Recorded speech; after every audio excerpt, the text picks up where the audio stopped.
Pizza তো তোমরা সবাই খেয়েছো। আজকে আমি একটা একদম নতুন স্টাইলের পিৎজা বানানো ট্রাই করেছি। সেটা হলো পাউরুটি দিয়ে বেসটাকে বানিয়েছি। আর এই পিৎজাটার নাম আমি দিতে চাই সেটা হলো মিনি কি বলবো, মিনি সামোসা আর হচ্ছে ডোরেমন প্যান পিৎজা।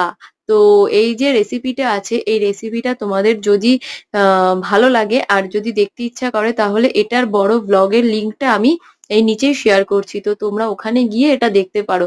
বাকি এই পিৎজাটা খেতে জাস্ট পুরো মানে পিৎজার মতনই হয়েছিল আর খেতে ভীষণ টেস্ট হয়েছিল।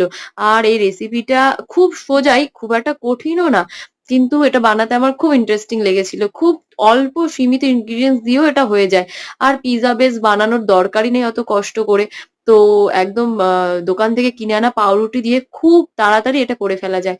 বাকি খেতে দারুণ হয়েছিল। তোমাদের যদি ভিডিওটা ভালো লাগে একটা লাইক কমেন্ট সাবস্ক্রাইব করে দিও প্লিজ।